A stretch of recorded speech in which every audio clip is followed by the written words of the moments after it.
अमीर और गरीब में फर्क नहीं होता। आप भले ही ये न सोचते हो, लेकिन पैसा तो यही सोचता है। पैसा अमीर और गरीब में फर्क नहीं करता।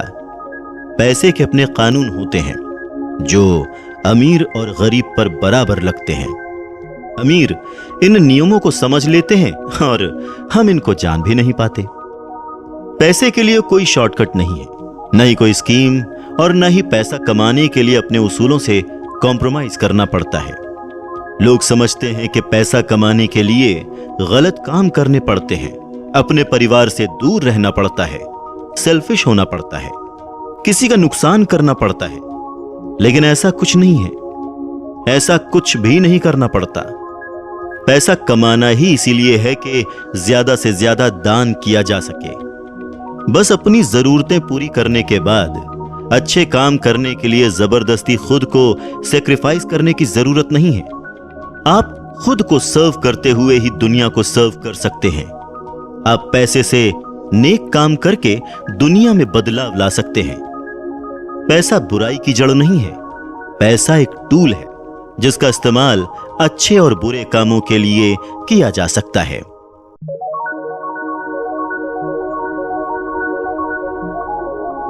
और आप सुन रहे हैं रॉब मूर की लिखी हुई किताब मनी की ऑडियो बुक, जो पैसे को लेकर आपका नजरिया, सोच और एक्शंस बदलकर आपके हर एक सवाल का जवाब देगी। आपके बहाने कुछ नहीं कर पाएंगे।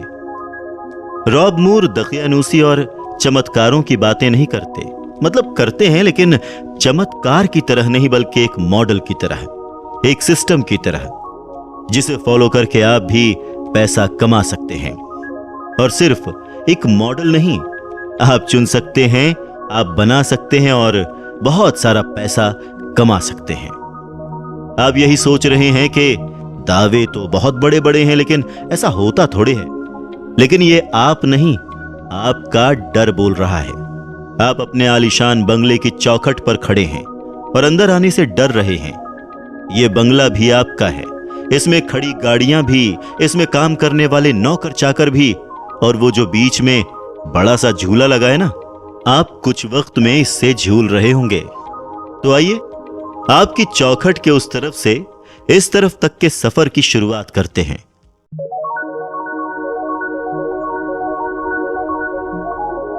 क्या आप जानते हैं कि बचपन से जो पैसे आप कमा रहे हैं, मेरा मतलब घर का कोई काम करने के बदले आपको जो पैसे मिलते हैं, वहीं से आपके पैसे कमाने की शुरुआत हो गई थी, क्योंकि आपने कम उम्र से ही लेवरेज करना सीख लिया था।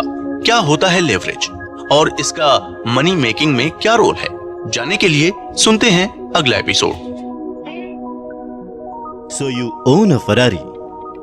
मुझे मेरे डैड के साथ बड़े होते हुए एक बात बहुत अच्छे से याद है कि कैसे 10 यूरो के पुराने ब्राउन नोट उनके बड़े हाथों में रहते थे और कैसे वो उन्हें अपनी पिछली पॉकेट में रखते थे। आधे मुड़े हुए नोटों की गड्डी, जिनमें क्वीन का सर हमेशा सेम डायरेक्शन में रहता था।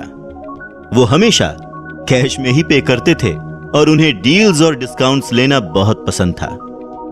वो जब कभी पब्स, होटल्स, रेस्टोरेंट्स और इस बिजनेस से जुड़ा हुआ कोई भी सामान लेने जाते तो मुझे अपने साथ लेकर जाते। जब कभी हम कैश एंड कैरी की सुपरमार्केट में जाते तो वो मुझे प्लम्स कैंडी का होलसेल बॉक्स दिलवा देते थे और मैं उनके साथ घर आते हुए लगभग 300 प्लम्स कैंडी खा लेता था। वहां से वापस आते हुए मैं अपने डैड को बड़ी इज्जत से देखता था और उनकी तरह ही बनना चाहता था। उसके बाद मुझे थोड़ा सा अजीब लगता, लेकिन पैसों की वजह से नहीं। मेरे डैड ने मुझे 4 साल की उम्र से काम करना और पैसे कमाना सिखाया। मेरी पहली जॉब एक पब में बॉटलिंग अप के रूप में थी, यानी कि मैं खाली बोतलें भरता था। मैं जमीन के नीचे बने एक ठंडे और गहरे हिडन गुफा जैसे सेलर में जाता था। वहां से क्रेट उठाकर फ्रिज और शेल्फ में ले जाता था और जहां जहां जरूरत होती थी उन्हें रिप्लेस कर देता था। वो क्रेट इतने ऊंचे होते थे कि उन्हें उठाने के बाद मुझे और कुछ दिखाई नहीं देता था। मेरे डैड ने मुझे सिखाया कि मैं मैक्सिमम बॉटल्स कम से कम समय में कैसे ले जा सकता था एक खचाखच भरी फ्राइडे नाइट के बाद मैं सिर्फ आधे घंटे में सैटरडे मॉर्निंग सुबह 6 बजे तक में सारा स्टॉक रिप्लेस कर देता था। मुझे इस काम के 50 पेंस मिलते थे और मैं ये काम सैटरडे और संडे दोनों दिन करता था, क्योंकि मेरी मॉम स्कूल डेज में ये अलाउ नहीं करती थी। मैं वीकेंड में कमाया हुआ 1 पाउंड, जो कि इन्फ्लेशन के हिसाब से लगभग 956,000 पाउंड होगा, उसको लेकर लोकल पाउंड स्टोर्स जाता था और गाड़ी की एक फ्रेम्ड पिक्चर लेकर आता था। उनके पास मेरी पसंद की हर कार थी, Lamborghini Countach, Corvette, Ferrari Testarossa, Porsche 9, पुरानी मर्सिडीज गोल्डविंग और भी बहुत सारी। मैं इन पिक्चर्स को शिद्दत से पाना चाहता था और एक एक करके मैंने सारी खरीद ली और उन्हें अपने बेडरूम की दीवार पर टांग दिया। मेरे डैड मुझे और मेरी बहन को बार की साफ सफाई करने देते थे।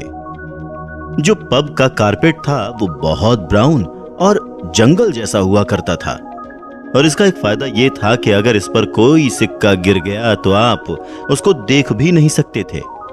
यह ऐसा था कि जैसे मेरे यॉर्कशायर के डैड ने यह प्लान करके रखा हो। ये एक तरह का परफेक्ट जाल था जिसमें पंटरों के 1 पाउंड के सिक्के गिर जाते थे। वीकेंड की सुबह हम गाना गाते थे, Hunt for money, Hunt for money.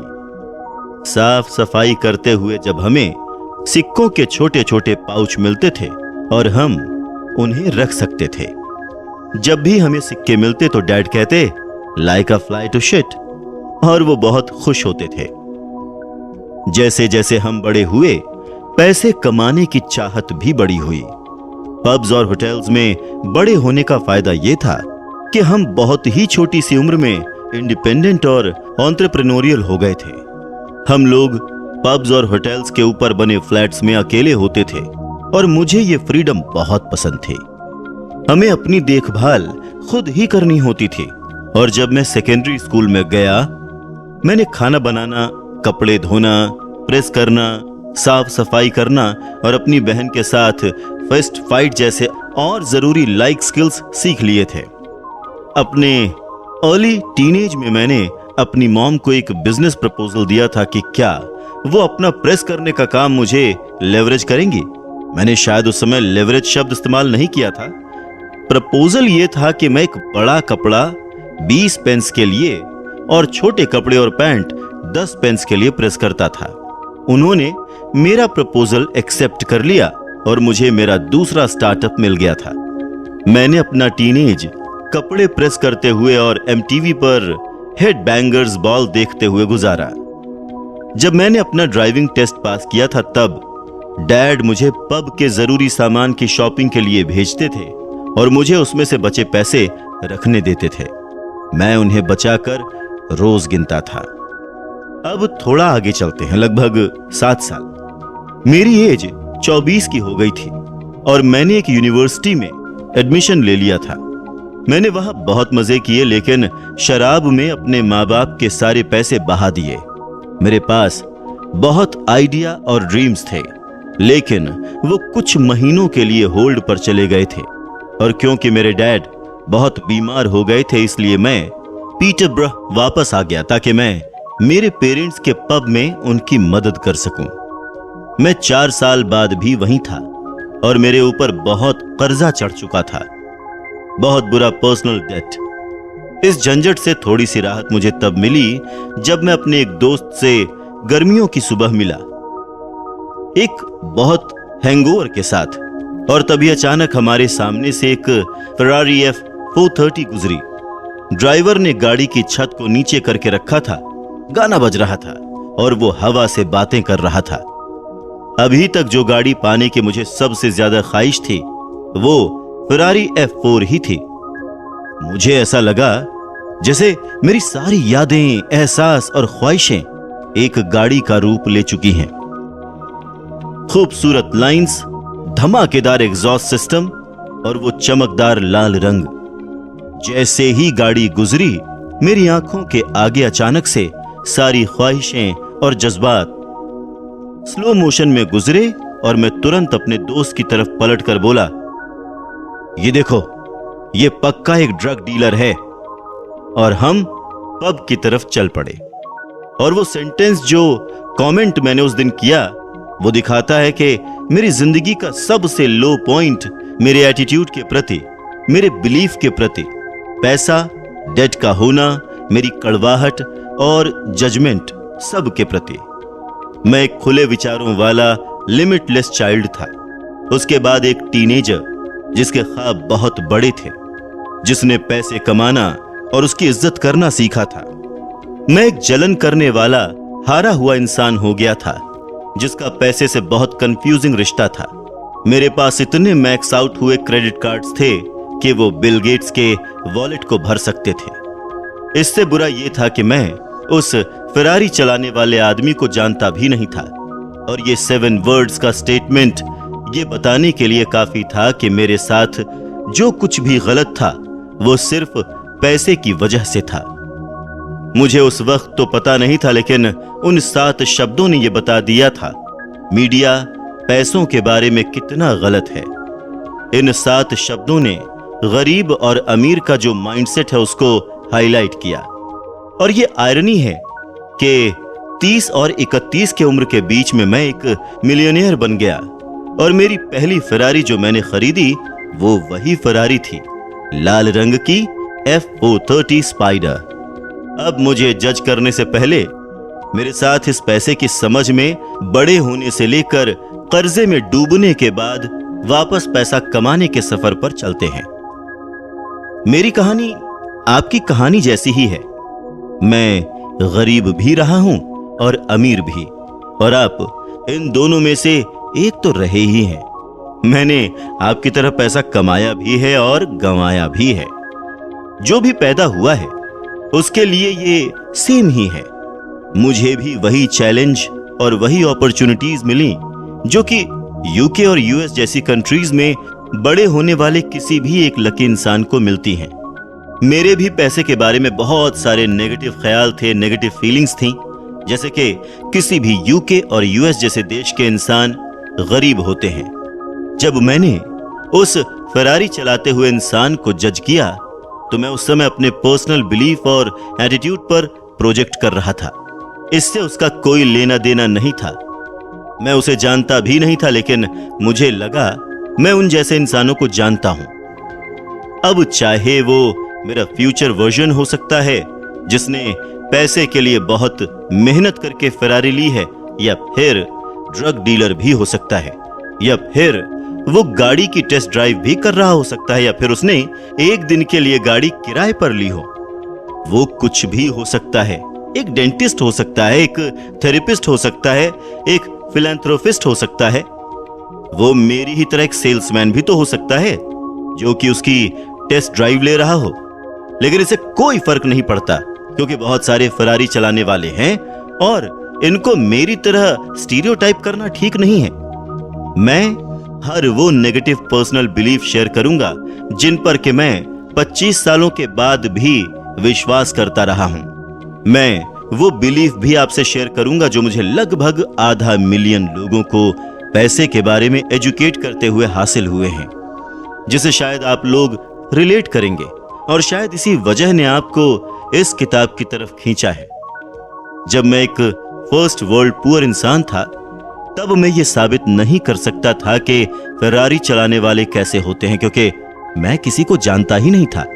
पर अब मैं बहुत सारे फरारी चलाने वालों को जानता हूं। मैं खुद भी फरारी ही चलाता हूं। और अगर आप मुझे जानते हैं तो आप ये भी जानते होंगे कि मैं उन्हें उतनी ही आसानी से ठोक भी देता हूं जितनी आसानी से उन्हें चलाता हूं। अब तक आप समझ ही गए होंगे कि किसी और के पास फरारी देखने पर मेरी भी सोच बिल्कुल वही थी जो आप सबकी होती है। इसी सोच के बीच 2 अलग दुनिया बसती है, जिसे फर्स्ट वर्ल्ड पुअर और थर्ड वर्ल्ड पुअर कहा जाता है। लेकिन इस दुनिया के बीच बसने वाले फर्क को समझने के लिए हमें इस किताब का अगला एपिसोड सुनना होगा।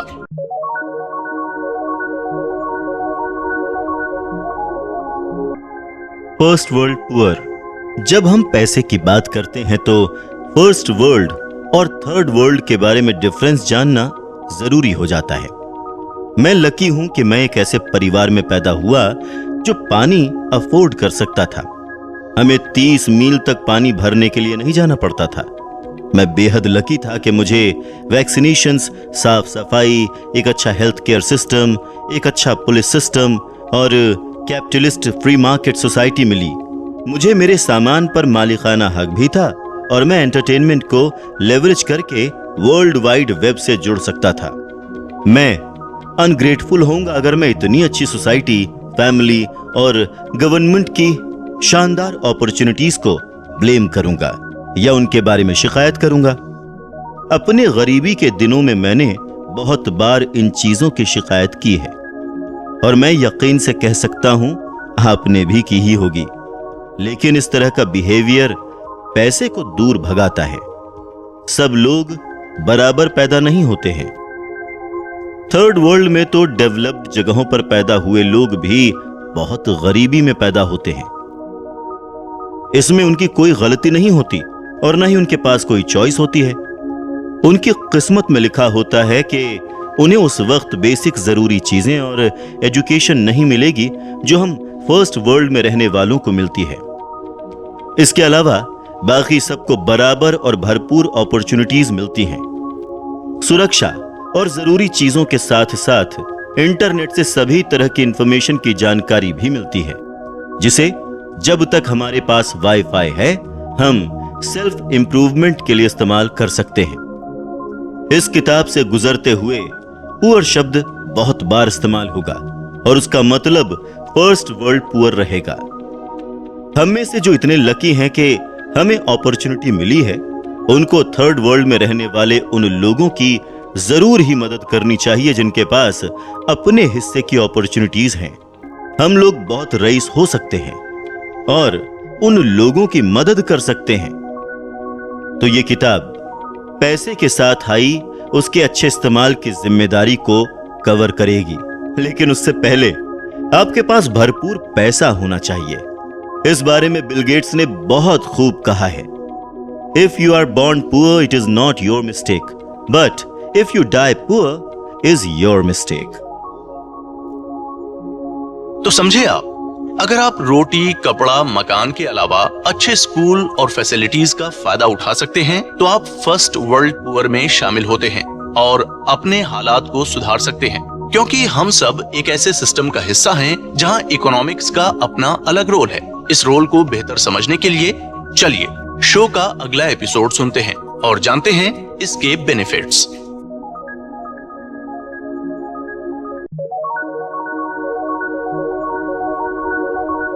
The land of the free market and opportunity. Developed world और कैपिटलिस्ट सोसाइटीज में आपके पास वो होता है जिसे मैं एक इफेक्टिव मॉनेटरी सिस्टम कंसिडर करता हूं, जो कि अपनी एंटरप्राइज को फेयर कंपटीशन में खड़ी करने की फ्रीडम देता है, वो भी उस कंडीशन में जो प्रॉफिट और ग्रोथ को सपोर्ट करते हैं। हाँ, मार्क्सवादी लोग इस नजरिए को चुनौती दे सकते हैं, लेकिन मैं सबसे ज्यादा डिवोटेड सोशलिस्ट को भी मेरे नजरिए पर गौर करने के लिए कहता हूं। ज्यादातर लोग शिकायत करते हैं कि वक्त बुरा है, सिस्टम सही नहीं है या फिर रिस्क बहुत ज्यादा है।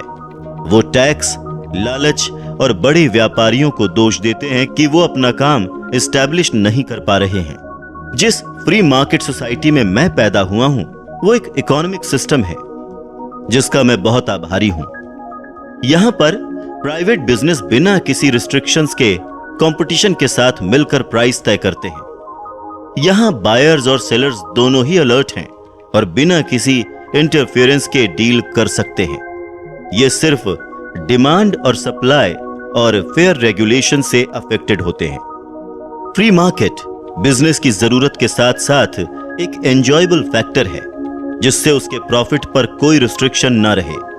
इसके पीछे का आइडिया ये है कि प्राइस डिमांड और सप्लाई के हिसाब से खुद को अपने आप ही रेगुलेट कर लेता है। फ्री मार्केट और फ्री प्राइस सिस्टम दुनिया भर से हर तरह के सामान कस्टमर्स को अवेलेबल करवाता है। फ्री मार्केट के बिना आपको प्रोडक्ट और कमोडिटी अवेलेबल ही नहीं होंगे। एक अनफेयर मार्केट में, एक अनफेयर कंपटीशन में, या किसी भी और तरह का मार्केट जो कि फ्री ना हो, वहां आप शायद 1 लीटर दूध के लिए 97 पाउंड या 100 रुपए दे रहे होंगे। फ्री मार्केट में अपना पैसा रिस्क पर रखने वाले एंटरप्रेन्योर्स के लिए सबसे ज्यादा पॉसिबिलिटीज क्रिएट होती हैं। ये एंटरप्रेन्योर्स भी पैसा बचा सकते थे, लेकिन ये रिस्क लेकर मार्केट को सेटिस्फाई करने की कोशिश करते हैं। फ्री मार्केट जो फेयर कंपटीशन क्रिएट करता है, उसी से कंज्यूमर को बेहतरीन तरीके से सर्व किया जा सकता है। तभी सेविंग्स और इन्वेस्टमेंट्स को री इन्वेस्ट किया जा सकता है और उससे कैपिटल गुड्स बनाए जा सकते हैं। साथ ही साथ वर्कर्स की प्रोडक्टिविटी और वेजेस भी बढ़ाए जा सकते हैं, जिससे उनका स्टैंडर्ड ऑफ लिविंग बढ़ेगा। प्री कॉम्पिटिटिव मार्केट से टेक्नोलॉजिकल इनोवेशंस को भी बढ़ावा मिलता है, क्योंकि इन्वेंटर शुरू से ही कस्टमर की नीड्स और वांट्स को सेटिस्फाई करने की कोशिश कर रहा होता है। फिर ये कंपटीशन भी अलाउ करता है और प्रॉफिट और प्राइस खुद ब खुद बैलेंस होकर फेयरनेस को बैलेंस कर देते हैं। Third world, dictatorship, communist societies और वो गवर्नमेंट्स जो अभी अभी उतनी इवॉल्व नहीं हुई हैं, उनमें ऐसा नहीं होता। मैंने एक बहुत लंबे तरीके से यह कहने की कोशिश की है कि हम लोग लकी हैं, क्योंकि हम ऐसी जगह रहते हैं जहां इतनी सारी अपॉर्चुनिटीज हैं। तो हमें इनके बारे में शिकायत नहीं करनी चाहिए और काम करना चाहिए। अच्छे प्रोडक्ट्स बनाने चाहिए, अच्छी सर्विस ऑफर करनी चाहिए, जिनमें एक फेयर मार्जिन हो, जिससे हम दौलत भी कमा सकें और कस्टमर्स को वैल्यू भी दे सकें और अधिक से अधिक अपने प्रोडक्ट को बेच सकें।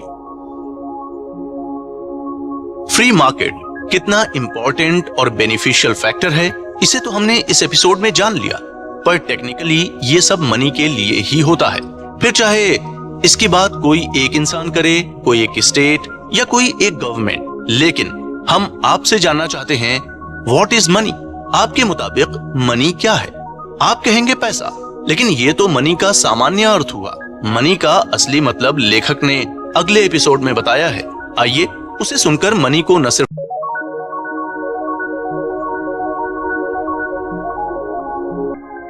व्हाट इज मनी, पैसे को लेकर हम एक नया कॉन्सेप्ट, एक नया बिलीफ सिस्टम और फिलॉसफी प्रेजेंट कर रहे हैं।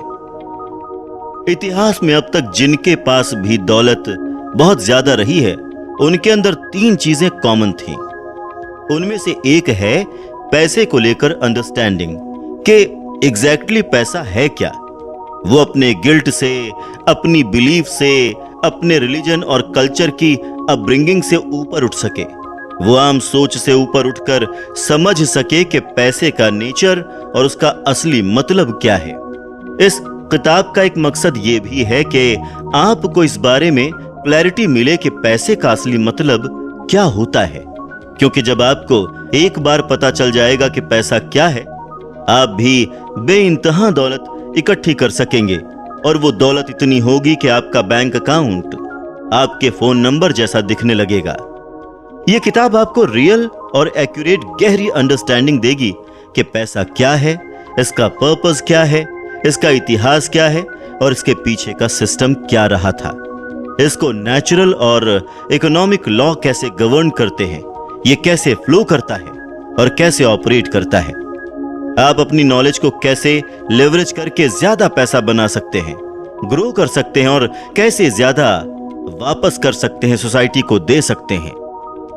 आप ये जानेंगे कि स्पिरिचुअल और मटेरियल कैसे बैलेंस होते हैं और अट्रैक्शन और एक्शन कैसे काम करते हैं।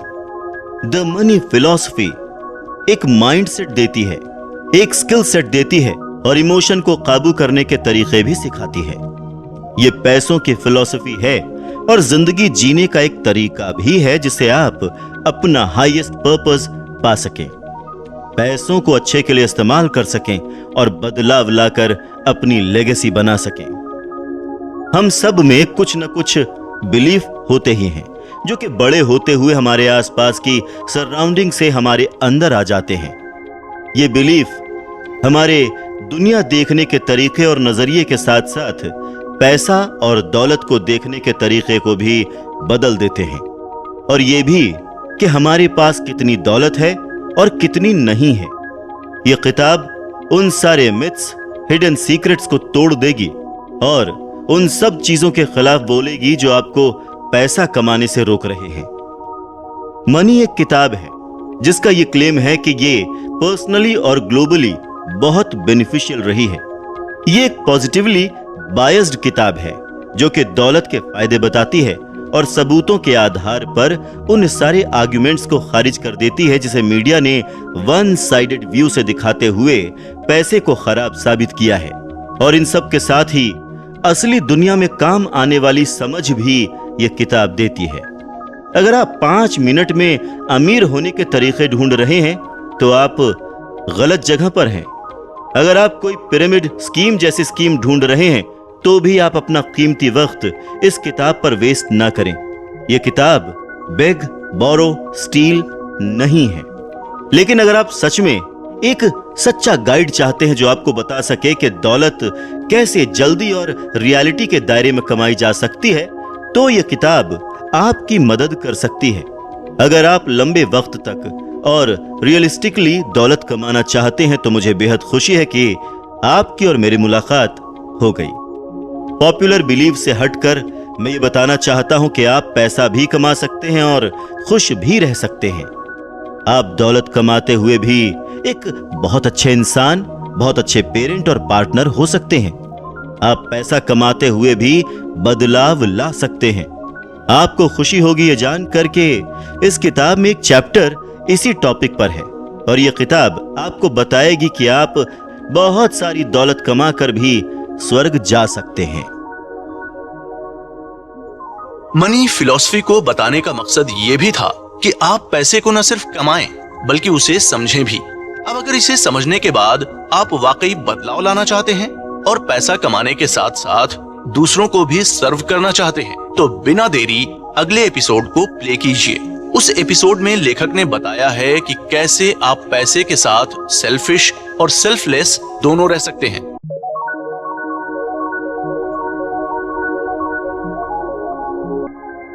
What you can expect from money। इस किताब से हम ये साबित करेंगे कि आप पैसा भी बना सकते हैं और बदलाव भी ला सकते हैं। आप खुद को सर्व करते हुए दूसरों को भी सर्व कर सकते हैं। आप भरपूर दौलत कमाते हुए सेल्फिशनेस और सेल्फनेस को बैलेंस भी कर सकते हैं। आप पैसे के साथ सिर्फ एक अफेयर की जगह एक बहुत खूबसूरत शादी जैसा रिश्ता बनाकर खुश रह सकते हैं। ये किसी दूसरी सेल्फ हेल्प बुक की तरह मंत्र, एफर्मेशंस और इनकैंटेशंस पर आधारित नहीं है। ये बताती है कि आप कैसे स्पिरिचुअल और मटेरियल के बीच अट्रैक्शन और एक्शन को गले लगाते हुए एक बैलेंस्ड व्यू रख सकते हैं। ये सन 1906 की इकोनॉमिक थ्योरी की हार्डकोर टेक्स्ट बुक भी नहीं है। ये ज्यादा रिलेवेंट फाइनेंशियल कॉन्सेप्ट्स और लॉ का ओवरव्यू देती है और ये बताती है कि इन्हें लेवरेज करके आप कैसे मैक्सिमम प्रॉफिट बनाते हुए कंट्रीब्यूशन दे सकते हैं। ये ऐसी किताब भी नहीं है जो इकोनॉमी के बारे में कंप्लेंट करे और इकोनॉमिक बूम और क्रैश के बारे में बात करे। न ही ये साइक्लिकल प्रॉब्लम्स के बारे में बड़े बड़े समाधान देगी, क्योंकि मुझे ऐसी साइक्लिकल प्रॉब्लम्स का कोई एक परफेक्ट सॉल्यूशन या यूटॉपिक इक्विलिब्रियम ढूंढना डिल्यूजनल लगता है। लेकिन ये किताब इतिहास के आधार पर यह जरूर बताती है कि एक इकोनॉमी में डिसइक्विलिब्रियम और हमेशा मूव करने वाले इन एंड आउट स्विंग्स कैसे रहते हैं, जो कि फ्यूचर में भी रहेंगे। मेरे लिए किसी भी नेचुरल चीज को बदलना बेकार की बात है। उसकी जगह इकोनॉमिक और यूनिवर्सल लॉज को फॉलो करना बेहतर है। मैं और हम सब इन लॉज को ग्लोबल और लोकल वेल्थ के लिए लेवरेज जरूर कर सकते हैं। आप समंदर की लहरें नहीं बदल सकते हैं, लेकिन अपनी नाव की दिशा तो बदल ही सकते हैं। इस किताब में हम एक लचीला मनी मॉडल प्रेजेंट करेंगे जो कि आपके किसी भी पैशन या प्रोफेशन को इकोनॉमिक और सोशल लैंडस्केप के एवोल्यूशन के साथ बढ़ाने में मदद करेगा। आप एक्सपेक्ट कर सकते हैं कि आप अपना काम, परिवार, बच्चे पैशन और बदलाव लाने के जज्बे को अपनी शर्तों पर बिना किसी सैक्रिफाइस के और लंबे इंतजार के बिना बैलेंस और कंट्रोल कर सकते हैं। आप अपने काम से प्यार कर सकते हैं और जिस चीज में आपका मन लगता है वो भी कर सकते हैं। आप अपने पैशन और प्रोफेशन को एक साथ मिला सकते हैं और अपने पेशे को अपना वेकेशन भी बना सकते हैं, और वो भी शानदार प्रॉफिट के साथ शानदार बदलाव लाते हुए। जो मुझे जानता है वो ये बात जानता है कि मैं कभी पीछे नहीं हटता। कोई भी ऐसी बातें नहीं बोलना चाहता है जो सब कहना चाहते हैं। सच में सोचते हैं लेकिन कहेंगे नहीं, हिम्मत नहीं करेंगे। अगर आपको ब्लंटनेस और रंगीन लैंग्वेज ऑफेंड कर सकते हैं और कन्वेंशंस को चैलेंज करने वाली बातें अनकंफर्टेबल कर सकते हैं, तो आपको मैं पहले ही वार्निंग दे देता हूं। अगर आप एक छोटी सी और इजी किताब चाहते हैं जिसमें कोई एक्शन लेने की बात न हो और अपने आप में कुछ बदलने की बात न हो, तो आपने गलत दवा चुन ली है। आप कमर कस लें, क्योंकि आप एक बहुत शानदार और खतरनाक राइड पर चलने वाले हैं, लेकिन मैं अंत तक आपके साथ रहूंगा। क्या आप जानते हैं कि 26% लोग सिक्योरिटी कंसर्न्स की वजह से पेमेंट के नए तरीकों की खोज करते हैं, जिसमें ऑनलाइन पेमेंट्स भी शामिल हैं, क्योंकि सोसाइटी में ये डर फैल रहा है कि हम धीरे धीरे कैशलेस सोसाइटी हो जाएंगे। क्या ये सच है? क्या वाकई डिजिटल पेमेंट्स ने कैश का रास्ता बंद कर दिया है? जानते हैं money, no more, make more and give more के हमारे अगले एपिसोड में।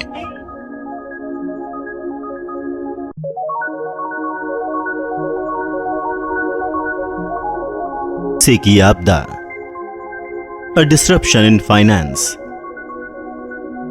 बिजनेस, टेक्नोलॉजी और पैसे की दुनिया में, जैसा कि डार्विन ने भी कहा है कि फिटेस्ट सर्वाइव करता है, इंडस्ट्रियल एज काफी पीछे छूट चुकी है। जो भी मैन्युफैक्चरिंग और लेबर पर फाइनेंशियल फ्रीडम, वेल्थ और जल्दी रिटायर होने के लिए निर्भर हैं, वो बहुत पीछे छूट चुके हैं। हम बहुत तेज स्पीड में इंफॉर्मेशन एज की तरफ बढ़ रहे हैं और जल्द ही वो टेक्नोलॉजी एज भी बन जाएगी। गुजरे हुए कुछ ही सालों में हमने देखा है कि एक बहुत बड़ा शिफ्ट आ चुका है, जिससे हम डिवाइसेस और चिप्स की मदद से कैश की जगह लाइट स्पीड से ट्रांजैक्शंस कर रहे हैं। ये टेक्नोलॉजिकल दौर बहुत तेज है।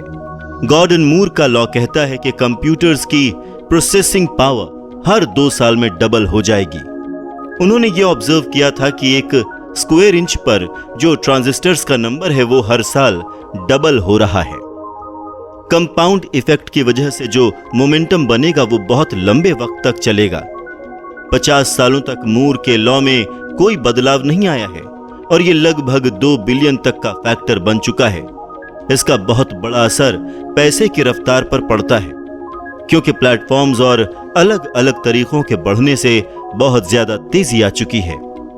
दुनिया के सबसे तेज बिलियनियर्स पलक झपकने भर जितने वक्त में दुनिया की कनेक्टिविटी और बहुत ज्यादा ताकत वाले मॉनेटरी सिस्टम ने अर्ली एडॉप्टर्स, इनोवेटर्स और एंटरप्रेन्योर्स को सक्रिय कर दिया है और उन्होंने बहुत कम समय में बहुत ज्यादा दौलत इकट्ठा कर ली है।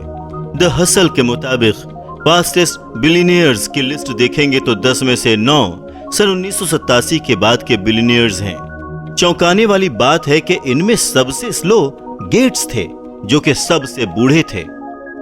10 में से 7 वो लोग थे जिन्होंने इंटरनेट को लेवरेज किया था, और इनमें अमेज़न के जेफ बीजोस, फेसबुक के मार्क जकरबर्ग और ईबे, ग्रुपॉन और गूगल जैसी कंपनीज के फाउंडर सीन पाकर शामिल थे।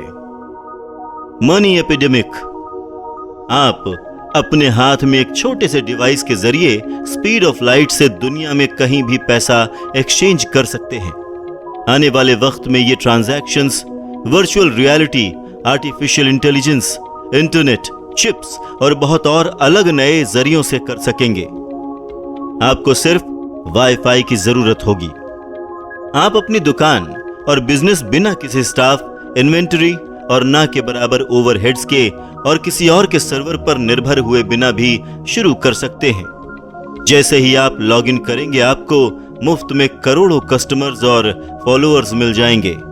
आप मुफ्त में सोशल मीडिया और मार्केटिंग प्लेटफॉर्म्स को लेवरेज कर सकेंगे। आप दूसरे लोगों के लिए एक जगह पर बहुत सारी सर्विसेज लाकर करोड़ों की कीमत की एंटरप्राइज खड़ी कर सकेंगे। अलीबाबा का कोई स्टॉक नहीं है और वो दुनिया का सबसे बड़ा ई कॉमर्स प्लेटफॉर्म है। एयरबीएनबी का कोई होटल नहीं है, उबर की कोई कार नहीं है, फेसबुक कोई कंटेंट नहीं बनाता और नेटफ्लिक्स ने किसी भी सिनेमा घर को नहीं खरीद रखा है। तो आप चालाकी देख रहे हैं। Money for nothing. Social media platform ने एक भी सेल नहीं की है और करोड़ों कमाए हैं। ट्विटर के आईपीओ में $14.2 बिलियन का स्टॉक बिका और उनका कोई रेवेन्यू मॉडल भी नहीं था। फेसबुक ने फेसबुक एड्स को अपने प्लेटफॉर्म पर लाने से पहले अपने आईपीओ से सन 2012 में $104 बिलियन रेस किए थे। ये कंपनीज फ्यूचर सेल और वादे बेच रही हैं। इन्हें टीनेजर्स ने अपने हॉस्टल के कमरों से सेटअप किया है। कोडर्स और हैकर्स आज के दौर के सेलिब्रिटीज हैं। कोई भी इंसान अपने स्ट्रॉन्ग ओपिनियंस का वीडियो पोस्ट करके लाखों व्यूज ले सकता है और उसी से एड्स और स्पॉन्सरशिप के दम पर हजारों रुपए कमा सकता है। हमारी सोशल और प्राइवेट जिंदगी अब पब्लिक डोमेन में है। हम बस एक बटन दबाकर कुछ भी पा सकते हैं। नए और पुराने की दूरियां और ज्यादा बढ़ रही हैं। इस टेक्नोलॉजी की एज को या तो हम गले लगा सकते हैं या फिर पीछे छूट सकते हैं, क्योंकि ये तो स्पीड ऑफ लाइट से बढ़ती ही रहने वाली है। मूर की लॉ में अच्छी और बुरी बात यह है कि या तो टेक्नोलॉजी को गले लगाकर इनोवेशन करके मार्केट को डिसरप्ट करके बहुत अच्छा मार्जिन कमा सकते हैं या फिर लगातार मौके छोड़कर पुरानी दुनिया में रह सकते हैं, इस उम्मीद के साथ कि कोई बचाने वाला आएगा। और ठीक ऐसा ही पैसे के साथ भी है। पेनोफोबिया। दुनिया में बहुत डर है। payyourway.org.uk की रिसर्च के अंतर्गत एक payments councils consumer education campaign हुआ था, जिसके मुताबिक 26% लोग सिक्योरिटी कंसर्न्स की वजह से पेमेंट करने के नए तरीकों को अवॉइड करते हैं। इन लोगों ने इस डर को एक नाम भी दे रखा है, पेनोफोब्स। दिलचस्प बात यह है कि केवल 25% लोग ही मकड़ियों से डरते हैं। मुझे लगता है कि यह कहना गलत होगा कि लोग बदलाव से डील करने में बहुत स्ट्रगल करते हैं। जब कॉन्टैक्टलेस कार्ड इंट्रोड्यूस हुए थे तब इन जेनिको की एक स्टडी में यह पता चला था कि केवल 13% कंज्यूमर्स के पास कॉन्टैक्टलेस क्रेडिट या डेबिट कार्ड था और सिर्फ 5% ही उसका इस्तेमाल करते थे। और इस स्टडी से यह भी पता चला कि 61% ब्रिटेन के लोग इसलिए कॉन्टैक्टलेस कार्ड्स का इस्तेमाल नहीं करते क्योंकि उनको इस टेक्नोलॉजी की जानकारी अच्छी तरह से नहीं मिली है और 41% को तो पता ही नहीं था कि कॉन्टैक्टलेस कार्ड्स का इस्तेमाल नहीं करते। आज के टाइम में ये डेटा रिलेवेंट नहीं है क्योंकि हम इन पेमेंट मेथड्स को फॉर ग्रांटेड ले लेते हैं। आज तो हम बेहद आसानी से पेमेंट्स के लिए इंटरनेट का इस्तेमाल कर लेते हैं, लेकिन आप ये मान सकते हैं कि आज के वक्त के मुकाबले कैश और चेक से पहले के ऑनलाइन पेमेंट्स पर शिफ्ट होना ज्यादा बड़ा बदलाव था। इंटरनेट बहुत बड़ा गेम चेंजर था। यह हुआ तो सन 1990 में, लेकिन ऐसा लगता है जैसे 973 साल से भी ज्यादा हो गए। तो इसलिए मेरे दोस्त, इसको खुशी खुशी अपनी जिंदगी में शामिल कर लो। एक कैशलेस सोसाइटी में एक डर यह भी है कि हम कैशलेस सोसाइटी हो जाएंगे, और मैं सोसाइटी से ज्यादा डरा हुआ हूं क्योंकि मैं अपने 5 साल के बेटे को कागज के पैसों से रिश्वत नहीं दे पाऊंगा। लोगों को लगता है कि कैश उनसे छीन लिया जाएगा और करेंसी की कोई वैल्यू ही नहीं रहेगी, और सरकार ऐसा सिर्फ इसलिए करेगी कि पैसे का फ्लो कंट्रोल कर सके और टैक्सेस बढ़ा सके। मैं इसके ऊपर कुछ कमेंट तो नहीं करूंगा, लेकिन अथॉरिटीज के साथ एंटरप्रेन्योर्स और इनोवेटर्स के इस मसले को देखते हैं। पेमेंट काउंसिल के मुताबिक फेडरल रिजर्व का एस्टिमेट था कि सन 2016 तक $619.9 बिलियन कैशलेस ट्रांजैक्शन होंगी। सन 2010 में यह आंकड़ा $60 बिलियन था। स्वीडन में लगभग 59% ट्रांजैक्शंस पहले से ही कैशलेस हैं और हार्ड करेंसी इकोनॉमी का सिर्फ 2% हिस्सा है। यूके में सन 2014 में पहली बार पेमेंट्स, फाइनेंशियल ऑर्गेनाइजेशंस, बिजनेस और कंज्यूमर सबको मिलाकर कैश पेमेंट 48% से गिर गई थी। डेनमार्क, स्वीडन और फिनलैंड कैशलेस सोसाइटी होने के सबसे करीब हैं। यूके और यूएस में कुछ पॉलिसीज चेंज होनी है, लेकिन आप देख सकते हैं कि किस तरह से वहां पर शिफ्ट आ रहा है। जर्मनी, इटली और ग्रीस जैसे देशों में या तो इंफ्रास्ट्रक्चर नहीं है या फिर वहां पर ये चीजें थोड़ी स्लोली पहुंच रही हैं। जर्मनी में तो डेट और गिल्ट के लिए शब्द भी एक ही है। मैं इमेजिन कर सकता हूं कि जब हम बार्टर सिस्टम से कॉइन्स की तरफ आए होंगे और कॉइन से पेपर की तरफ, और उसके बाद गोल्ड स्टैंडर्ड के हट जाने में भी इसी तरह के चैलेंजेस तब भी रहे होंगे, तो ये अलग कैसे है? हमें तो इस तरक्की का शुक्रगुजार होना चाहिए। हमें देखना चाहिए कि हम कितने लकी हैं और इन तरक्कियों के साथ आगे बढ़ना चाहिए। पैसे की कहानी इतिहास में अलग अलग तरीकों से केवल रिपीट होती आ रही है, बस उसकी रफ्तार बढ़ गई है और वो और एडवांस हो गई है। डिसरप्शन ही नया ऑर्डर है और बदलाव ही कांस्टेंट। डेवलपिंग दुनिया के बहुत सारे हिस्सों में कैशलेस सोसाइटी में सबसे ज्यादा वल्नरेबल बूढ़े और टेक्नोलॉजी में पिछड़े हुए लोग हैं। ये टेक इश्यूज की जगह एक स्किल और ट्रेनिंग का इश्यू है। जो लोग बेघर हैं उनके लिए तो फंडामेंटल चीजें ही बहुत खराब हैं। उनके लिए खुद को ट्रेन करना बहुत मुश्किल है। घर न होने की वजह से उन्हें क्रेडिट भी नहीं मिलता और बैंक अकाउंट भी मैनेज नहीं हो पाता। ऐसा नहीं है कि जो बेघर लोग हैं वो आते जाते लोगों से क्रिप्टो करेंसी एक्सेप्ट करने लगेंगे। हालांकि कैश का ना होना किसी को बेघर नहीं बनाता, लेकिन ये अमीर और गरीब के बीच की दूरी जरूर बढ़ाता है। इस लैग की वजह से डेवलपिंग देशों में एंटरप्रेन्योर्स को भी बड़ी और इंपॉर्टेंट प्रॉब्लम से डील करने के लिए एक बहुत बड़ा स्पेस और अपॉर्चुनिटी मिलती है। आप इस डिसरप्शन का भरपूर फायदा उठाकर ज्यादा पैसे कमा सकते हैं, ज्यादा ग्रोथ पा सकते हैं और ज्यादा दान भी कर सकते हैं।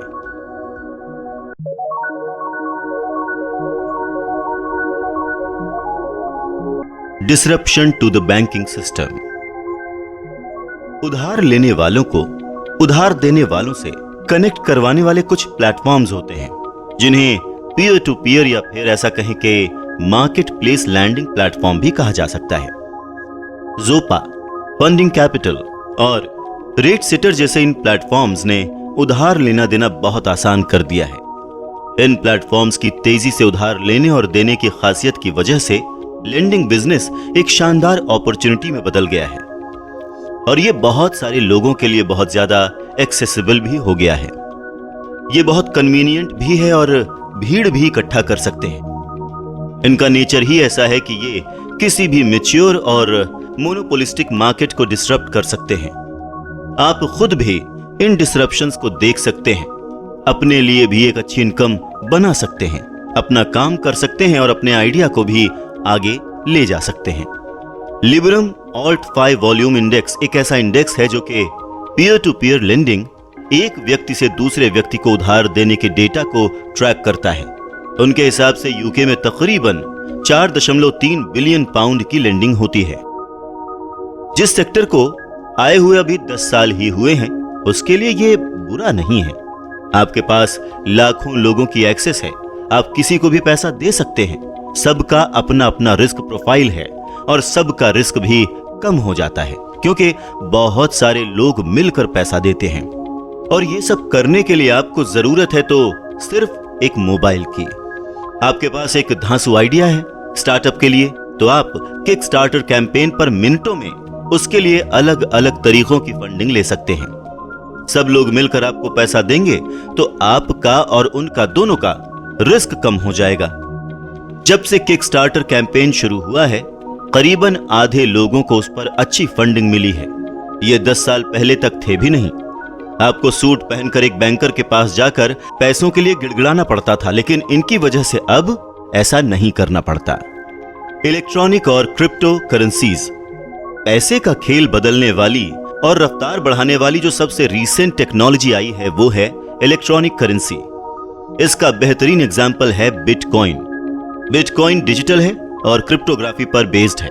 यह कॉन्सेप्ट आगे इसलिए बढ़ा है क्योंकि एक तो इसको कहीं भी स्टोर किया जा सकता है, इसमें धोखाधड़ी के चांसेस बहुत कम हैं, इसका नेचर ऑर्गेनिक है और इसको कोई भी सेंट्रल अथॉरिटी इशू नहीं करती, इसलिए इसमें सरकार का इंटरवेंशन करना और मैनिपुलेट करना दोनों ही मुश्किल हो जाता है।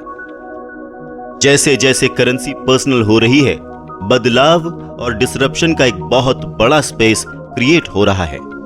ट्रांजैक्शन करने की आसानी और स्पीड तो है ही, लेकिन इसके साथ साथ ट्रांजैक्शन की कॉस्ट भी रिड्यूस हो जाती है और इसी वजह से यह बहुत तेजी से हो सकता है। अब इसकी स्पीड इतनी तेज हो चुकी है कि यह बैंक्स को चैलेंज कर सकती है। ट्रेड के नंबर बढ़ने से और फ्रिक्शनलेस मनी ट्रांसफर की वजह से फ्यूचर में इकोनॉमिक ग्रोथ और भी आगे बढ़ेगी। बैंक पैसे के लिए फ्रिक्शन का काम करते हैं क्योंकि वो उसे कंट्रोल करते हैं, उसको स्लो कर देते हैं और उसमें अपने ट्रांजैक्शन की कॉस्ट ऐड कर देते हैं। ये सब कुछ क्रिप्टो करेंसी के इस्तेमाल से हटाया जा सकता है। कुछ लोगों को इस बात का खौफ है कि कैशलेस सोसाइटी हो जाने से सरकार के पास पैसे को कंट्रोल करने की ताकत आ जाएगी। हमें यह बात समझनी चाहिए कि सरकार को खुद डर लग रहा है कि कहीं लोग इन्हीं क्रिप्टो करेंसीज और इलेक्ट्रॉनिक मीडियम्स के जरिए मनी लॉन्ड्रिंग और टैक्स अवेजन ही शुरू ना कर दें। इन इनोवेशंस का डिसरप्टिव नेचर इनको बहुत ज्यादा वोलेटाइल और रिस्की बनाता है। जो प्लेटफॉर्म हमें ऑनलाइन सुरक्षा देते हैं, वहीं से हमारा डेटा हैक भी हो सकता है और हमारी पहचान भी चुराई जा सकती है। लेकिन ये सब हम बाद में डिस्कस करेंगे। पैसे को किसी भी तरह से और किसी भी जगह काम करने के लिए भरोसे की जरूरत होती है। भरोसा सबूत और वक्त के साथ धीरे धीरे आता है। हम एक कंप्लीट डिजिटल फाइनेंशियल वर्ल्ड के बेहद करीब हैं। Subcutaneous chips and biohacking, disruption की बस शुरुआत ही हुई है, इस किताब में भी और इस दुनिया में भी। स्वीडन की एक बायोहैकिंग कंपनी RFID यानी कि रेडियो फ्रीक्वेंसी आइडेंटिफिकेशन, जिसमें लोगों के हाथों में चावल जैसे दाने जिससे एक चिप लगाई जा रही है, चावल के दाने हैं जिससे एक चिप लगाई जा रही है। सबसे पहले वो दरवाजों को और फोटोकॉपी मशीन को ऑपरेट करेंगे, उसके बाद कैफे जैसी जगहों पर पेमेंट भी कर सकेंगे, पर उसके बाद क्या करेंगे ये सोचना मुश्किल है। टेक्नोलॉजी की दुनिया के लोगों का मानना है कि जल्द ही और ज्यादा सोफिस्टिकेटेड चिप्स आ जाएंगी और वो फिटनेस बैंड और पेमेंट डिवाइस जैसी वेरिएबल टेक्नोलॉजी को ऑगमेंटेड रियलिटी से यानी चीजों की रियलिटी को और भी बड़ा और बेहतर करके प्लेस कर देंगे। The future now. मैंने अपने पॉडकास्ट डिसरप्टिव एंटरप्रेन्योर के दौरान केविन केली को इंटरव्यू किया था, जो कि वायर्ड मैगजीन के फाउंडिंग एडिटर हैं और बहुत सारी फ्यूचरिस्टिक किताबों के ऑथर भी हैं, जिनमें से एक है द इनएविटेबल, जो कि आने वाले 20 सालों के बहुत गहरे ट्रेंड्स को एग्जामिन करती है। केली को लगता है कि फ्यूचर में AI और वर्चुअल रियलिटी ये दो मेन ट्रेंड्स आने वाले हैं। इंटरव्यू के दौरान मुझे बहुत कुछ सीखने को मिला। मैं तो पहले से ही बहुत ज्यादा इंटरेस्टेड था कि ये चीजें बिजनेस, एंटरप्राइजेस और पैसे पर कैसे इफेक्ट डालेंगे। इसने मेरी क्यूरियोसिटी और बढ़ा दी और ज्यादा से ज्यादा जानने की ख्वाहिश पैदा कर दी। मेरा मानना है कि जितना ज्यादा आप फ्यूचर के बारे में जानेंगे, उतना बेहतर तरीके से आप अपना फ्यूचर कंट्रोल कर सकते हैं। कोई भी चीज जो ह्यूमैनिटी को सर्व कर रही है, उससे बहुत दौलत कमाई जा सकती है, क्योंकि पैसा खुद ह्यूमैनिटी को सर्व करता है। टेक्नोलॉजी का इस्तेमाल सब कर रहे हैं। कहीं पर बड़े बड़े 3D फ्लैट्स प्रिंट हो रहे हैं, तो कहीं पर रिब केज तक प्रिंट हो रही है। आप एक फ्रिज भी खरीद सकते हैं जिसके पास अपना दिमाग हो। यहां तक कि ड्रग बेचने वालों ने भी ड्रोन्स का इस्तेमाल करके हजार किलो ड्रग्स इधर से उधर कर दिए हैं। AI, VR और IoT, कंप्यूटर द्वारा बनाई गई इंटेलिजेंस को ही आर्टिफिशियल इंटेलिजेंस कहा जाता है। थ्योरी के हिसाब से किसी भी इलेक्ट्रिकल चीज की इंटेलिजेंस होती है, यहां तक कि आपकी कार के पास भी एक दिमाग है। वो दिन दूर नहीं जहां सारे इलेक्ट्रॉनिक डिवाइसेस एआई से चलते हों और हम सबका डेटा और बिहेवियर ट्रैक करते हों। आपका फोन तो पहले से ही स्मार्ट है, आप चाहें या ना चाहें, लेकिन आपके बारे में आपसे ज्यादा वो जानता है। ठीक वैसा ही जल्द ही आपका फ्रिज भी हो जाएगा और आपका फिटनेस बैंड जैसा वेरिएबल भी, और वो चिप भी जो आपके अंदर डाली जाती है। अगर आप भी एक डिसरप्टिव एंटरप्रेन्योर की तरह तेजी दिखा सकें तो आप भी बहुत जल्द पैसा कमा सकते हैं। पैसे को रफ्तार से मोहब्बत है। IoT यानी कि इंटरनेट ऑन थिंग्स का मतलब है कि हर इलेक्ट्रॉनिक चीज इंटरनेट को एक्सेस कर सकेगी, यानी कि टर्मिनेटर जैसी फिल्मों की कहानी हकीकत बन सकती है। कम से कम डेटा के शेयरिंग के पर्सपेक्टिव से तो बिल्कुल ही।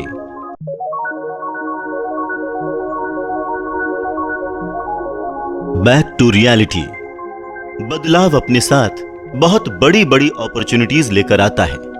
पैसे को बदलाव बेहद पसंद करता है, और खासकर तब जब बदलाव से रफ्तार बढ़ती है।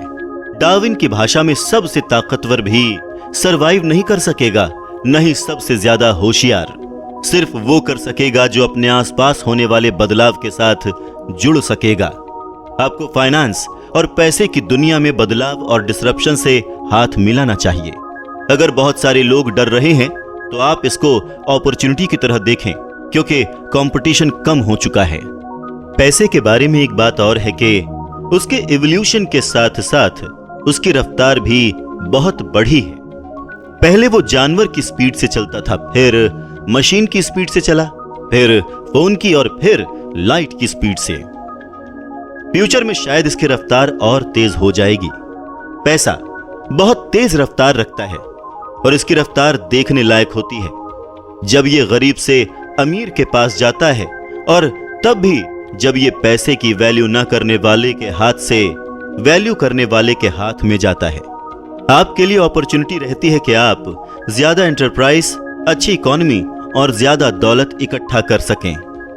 वक्त ही सबसे वैल्यूएबल चीज है, और जिस भी चीज से ये बच रहा हो उसी से दौलत आपके पास आएगी। पैसा ह्यूमैनिटी और इवोल्यूशन का रिश्ता सर्व भी करता है और रिप्रेजेंट भी। जैसे जैसे ह्यूमंस इवॉल्व होंगे, वैसे वैसे पैसे का नेचर भी इवॉल्व होगा। हम लोग जैसे जैसे इवॉल्व हुए हैं, हम लोग और ज्यादा कॉम्प्लेक्स हो गए हैं। हम बहुत स्पेसिफिक चीजें करते हैं और बहुत से स्पेसिफिक पर्पस पर काम करते हैं। जब सिर्फ एडम एंड ईव थे, तब उनका पर्पस सिर्फ उनका और ह्यूमैनिटी का सर्वाइवल था। उस वक्त इंस्टाग्राम पर सेलिब्रिटी बनने जैसे पर्पस ही नहीं थे, न ही कोई फोन की स्क्रीन ठीक करने के लिए बैठता था। अगली जनरेशन ने सर्वाइव किया और उसने आग जैसे टूल्स खोजे और अपने पेरेंट्स से थोड़ा बेहतर तरीके से पर्पस को फुलफिल किया। आज के जमाने में हम लोग उनके मुकाबले बहुत कॉम्प्लेक्स चीजें करते हैं और बहुत ही कॉम्प्लिकेटेड तरीके से एक स्पीशीज की तरह एक दूसरे को सर्व करते हैं। हाइपर स्पेशलिज्म। क्या आपको याद है 10 या 20 साल पहले का वो वक्त जब आप एक कार खरीदना चाहते थे? शायद एक स्पोर्ट्स कार, या फिर सिडान, या फिर किसी एक स्पेसिफिक मैन्युफैक्चरर की बनी हुई कार ही लेना चाहते हो। मेरे डैड को जगुआर बहुत पसंद थी। उस वक्त XJ6, XJ8 या XJS थी और वो 6 और 8 के बीच चुन नहीं पा रहे थे। मेरे ख्याल से उस वक्त शायद 6 रंग थे। आज आप मर्सिडीज की किसी भी डीलरशिप में जाएंगे तो वहां इतने मॉडल, इतने इंजन्स और रंग होते हैं कि दिमाग चकरा जाए। ये जो हाइपर निशिंग है, ये लगातार बहुत तेजी से आगे बढ़ी है, ठीक हमारी पॉपुलेशन की तरह, हमारे ट्रेड और सर्विसेज की स्पेशलाइजेशन की तरह। और जितना पैसा प्रिंट हुआ है और इकोनॉमी में डाला गया है, उस पैसे की तरह। Opportunity in disruption and evolving specialism. पैसा, दौलत और एंटरप्राइज एक तरह की मैनिफेस्टेड सर्विसेज हैं। और ये हमारे इवोल्यूशन के साथ और रिफ्लेक्शन की तरह मैनिफेस्ट हुए हैं। हाइपर नीशिंग लोगों को सर्व करने की बहुत सारी अपॉर्चुनिटीज देता है। इसकी वजह से इंडिविजुअल नीड्स को सर्व करने का मौका मिलता है और लोग उसके लिए बहुत अच्छे पैसे देने को भी तैयार हैं। अपने प्रोडक्ट और सर्विस से ज्यादा फ्रीक्वेंटली उनकी डिमांड्स को मीट कर सकते हैं। इस किताब में मैं आगे आपको फ्यूचर और करंट एग्जाम्पल्स के साथ ये बताऊंगा कि आप कैसे लगभग किसी भी चीज को मोनेटाइज कर सकते हैं। इवोल्यूशन और डिसरप्शन से डरो मत, इसमें इन्वेस्ट करो और इसको अपने साथ शामिल कर लो। जैसे जैसे हमारी नीड्स और स्पेसिफिक और कॉम्प्लेक्स होती जाएंगी, डिसरप्शन अर्ली एडॉप्टर के लिए अपॉर्चुनिटीज क्रिएट करता रहेगा। अगर आप इस तेज रफ्तार इवोल्यूशन की स्पेशलाइजेशन और लगातार होने वाले डिसरप्शन के साथ अडेप्ट कर लेंगे तो आप खुद भी हमारी स्पीशीज के इवोल्यूशन के साथ काफी रिलेवेंट रहेंगे, और रिलेवेंट रहेंगे तो आप पैसे भी बहुत कमाएंगे। बैंक्स और इंस्टीट्यूशंस पर से भरोसा उठ रहा है और पैसा हमेशा भरोसे की तरफ ही जाता है। हम एक ऐसे दौर की शुरुआत पर हैं जहां बैंक से फ्लो ऑफ मनी रीडायरेक्ट होकर प्राइवेट इन्वेस्टर्स और एंटरप्रेन्योर्स की तरफ जा रहा है। बैंक्स और कॉरपोरेशंस ने बहुत सालों तक पैसे के बहुत बड़े हिस्से को अपने पास रखा है और अब वो डिसरप्ट हो रहा है। कोई भी चीज जो पैसे का कंट्रोल डिसरप्ट करती है अल्टीमेटली फीस कम करती है और आसानी बढ़ाती है। Private wealth is the new bank. Interconnected private wealth नया फंड है। क्राउड फंडिंग और पीयर टू पीयर इनोवेशंस बहुत तेजी से ग्रो कर रही हैं। इनके ग्रो करने की वजह से बैंक्स का मार्जिन, कैपिटल रिजर्व और ताकत तीनों खत्म हो रहे हैं। बहुत बड़ी बड़ी कॉरपोरेशंस में और प्राइवेट इन्वेस्टर्स में बराबरी का लेवल आ रहा है। यह किताब आपको बताएगी कि आप कैसे फ्लो ऑफ मनी को अपनी डिश में मोड़कर अपने लिए दौलत बना सकते हैं, वो भी दूसरों के लिए वैल्यू ऐड करते हुए।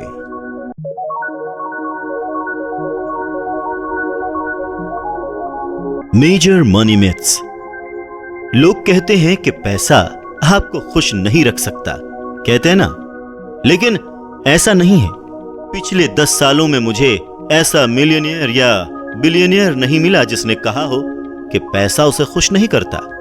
मैं इतने लोगों से मिला हूं कि मैं कह सकता हूं कि ये एक डेटा सेट है।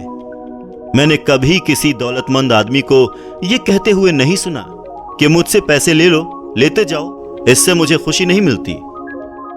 मेरे हिसाब से केवल फर्स्ट वर्ल्ड के गरीब लोग ही ऐसा कहते हैं।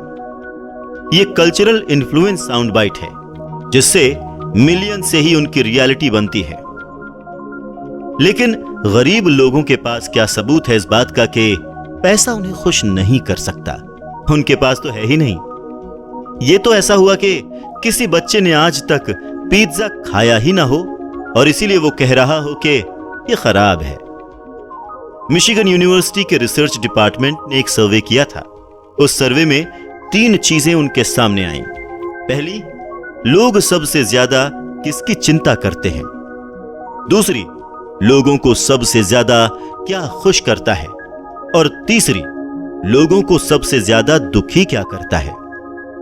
इन तीनों सवालों का एक ही जवाब है, पैसा।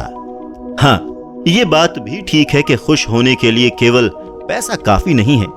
अगर आपको पैसे से मिलने वाली कोई सुविधा नहीं मिल रही तो आप खुश नहीं रहेंगे, लेकिन तब भी आपके पास लेवरेज है कि आप पैसे से कुछ खरीद सकते हैं और खुद को खुशी दे सकते हैं। मेरे पास पैसा रहा भी है और नहीं भी। मैंने ये दोनों दौर देखे हैं और मैं बिल्कुल ठीक से बता सकता हूं कि किस दौर में मुझे ज्यादा खुशी मिली। अगर मेरे पास एक पुरानी खटारा कार की जगह फरारी है तो मैं तो ज्यादा खुश रहूंगा। पैसा आपको खुशी नहीं दे सकता, ये लाइन दुनिया ने गलत समझ रखी है, क्योंकि ये अजम्पशन पर काम करती है कि लोग सिर्फ पैसा पाना चाहते हैं और उन चीजों को इग्नोर कर देते हैं जो फ्री हैं। The myth of the best things in life are free. हाँ, ये बात सही है कि जिंदगी में बेस्ट चीजें फ्री हैं, जैसे कि प्यार, बच्चों के साथ वक्त, उनको बड़ा होते हुए देखना और उनके साथ अच्छी यादें बनाना। नेचर का एक्सपीरियंस, ब्यूटी, आर्ट, म्यूजिक, दान, अच्छी हेल्थ, आप ऐसे कोई भी चीज जो फ्री है और आपको खुशी देती है इस लिस्ट में डाल सकते हैं। लेकिन इनको एक्सपीरियंस करने के लिए आपको एसेट से पैसिव इनकम की जरूरत तो होगी ही, या फिर कोई आपको फंड कर दे जिससे आपके सारे एक्सपेंसेस कवर हो सकें और आप इन फ्री चीजों का मजा ले सकें। आप इमेजिन करके देखिए कि क्या आप इन सारी फ्री चीजों का एक्सपीरियंस कर्जे के साथ हफ्ते भर मेहनत करके ले पाएंगे।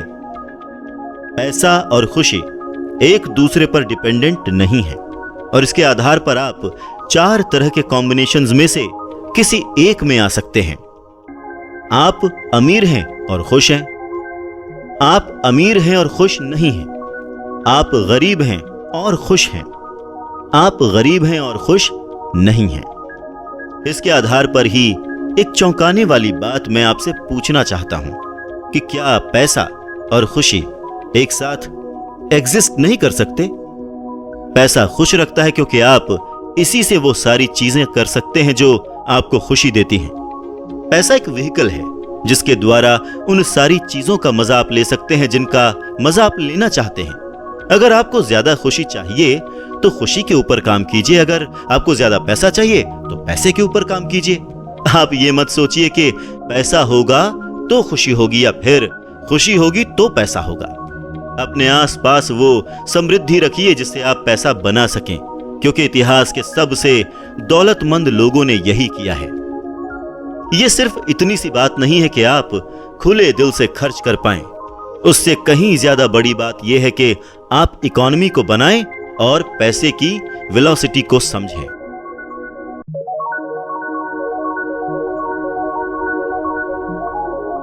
The rich getting richer argument. आपने बहुत सारे लोगों को यह डिबेट करते हुए सुना होगा कि अमीर और अमीर क्यों हो रहे हैं और गरीब क्यों। लोग इस बात से चौंक कर अक्सर ये कहते हैं कि ज्यादा से ज्यादा टैक्स लगाना चाहिए, यूनियन बनानी चाहिए, फिलॉन्थ्रफी बढ़ा देनी चाहिए। बहुत सारे सिंपल इकोनॉमिक लॉज हैं जो ये एक्सप्लेन कर सकते हैं कि अमीर ज्यादा अमीर क्यों हो रहे हैं। अमीर लोग इन इकोनॉमिक लॉज को इस्तेमाल करना जानते हैं। ये अमीर और गरीब के अलग होने के बारे में बहुत सारे मिथ तोड़ देते हैं। कॉमन सेंस कॉमन सेंस ये कहती है कि कोई भी चीज जिस दिशा में जा रही है उस दिशा में आसानी से चलती जाएगी। अगर उसकी दिशा बदली गई तो दिक्कत हो सकती है। आप इसको मोमेंटम कह सकते हैं या फिर कंपाउंडिंग या फिर कॉमन सेंस भी। न्यूटन का पहला लॉ कहता है कि कोई भी चीज जो रेस्ट की पोजीशन में है वो रेस्ट की पोजीशन में ही रहती है और जो मोशन में है वो मोशन में रहती है। वो सेम स्पीड से मोशन में रहेगी जब तक कि कोई अनबैलेंस फोर्स उसे रोक न दे। ऐसा बिल्कुल हो सकता है कि आप एक डीप आर्ग्यूमेंट की तरफ जा रहे हों।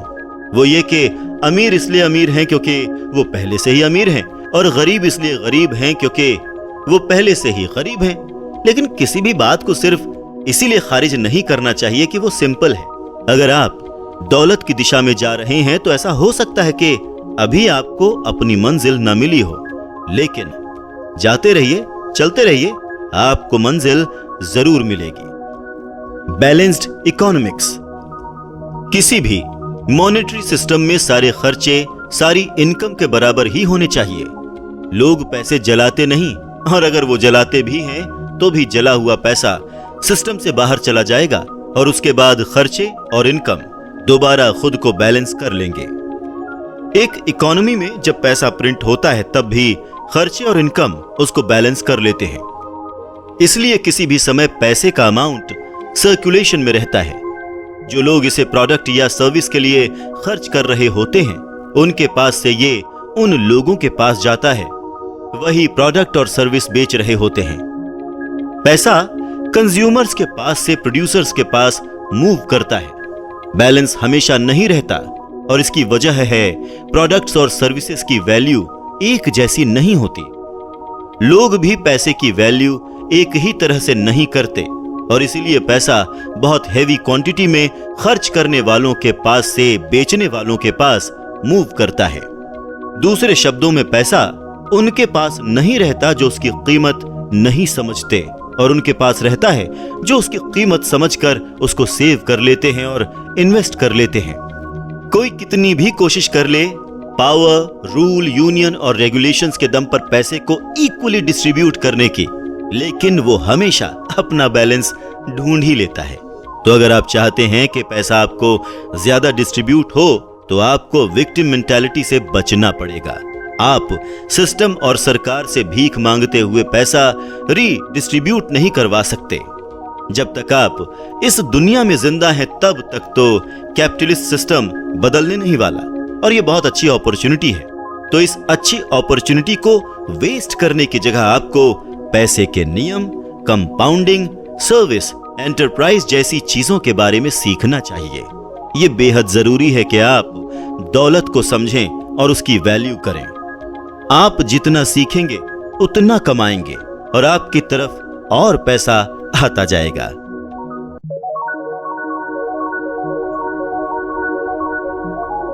Theoretical redistribution of wealth. ये कई बार सजेस्ट किया गया है, दौलत का रीडिस्ट्रीब्यूशन होना चाहिए। जिनके पास है, ज्यादा है, उनके पास से लेकर उन्हें दे देना चाहिए जिनके पास नहीं है। लेकिन ऐसा एक सिस्टम पहले से ही मौजूद है जिसे हम टैक्स कहते हैं। अधिकतर डेवलप्ड कंट्रीज में टैक्स उनसे ही लिया जाता है जो ज्यादा पैसे कमा रहे होते हैं। कभी कभी तो ये टैक्स 50% तक होता है। जो जितना कम कमाता है वो उतना ही कम टैक्स देता है। जो इंसान ज्यादा पैसे कमाता है उसके लिए टैक्स का परसेंटेज भी बढ़ जाता है। अमीर को पहले से ही पेनलाइज किया जा रहा है और गरीब को पहले से ही सपोर्ट मिल रहा है। इस थियोरेटिकल वेल्थ रीडिस्ट्रीब्यूशन से मुझे बस एक ही दिक्कत है कि पैसा रीडिस्ट्रीब्यूट होने के बाद भी उनके पास नहीं टिकता जिनको रीडिस्ट्रीब्यूट करके मिलता है। जिनको पैसे की जरूरत है उनके साथ बांटने के खिलाफ नहीं हूं मैं। असल बात तो यह है कि वेल्थ बनाने में यह कंट्रीब्यूशन ही बहुत बड़ा पार्ट प्ले करता है। बात दरअसल ये है कि आप अगर वो पैसा ही मैनेज नहीं कर पा रहे जो आपके पास है तो आप और पैसा कैसे मैनेज करेंगे? अगर आपने अपना पैसा मैनेज करना नहीं सीखा तो रीडिस्ट्रीब्यूशन के बाद भी कैसे मैनेज करेंगे? इमेजिन करें कि एक जुआरी रोज जुआ खेलता है और रोज हारता है। अब जहां वो पैसे हारेगा वो अमीर हो जाएगा, लेकिन अब अगर सरकार टैक्स बढ़ाकर उसी जुआरी को पैसा वापस दे देगी तो जुआरी फिर वहीं जाकर पैसे वापस हार आएगा और अब उस जगह के मालिक को टैक्स की वजह से मार्जिन बढ़ाना पड़ेगा। आखिर में उस जगह के मालिक को किसी और देश में जाना होगा और जुआरी की लत और बढ़ जाएगी और ऐसा चलता ही रहेगा।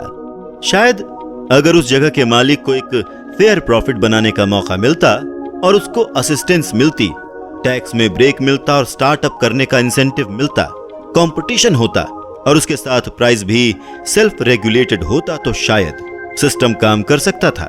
लेकिन उसे ही तो कैपिटलिज्म कहा जाता है और जुआरी के लिए इस लत को बढ़ावा देने की जगह एजुकेशन और इस लत से निकलने के लिए मदद ज्यादा अच्छी साबित होती।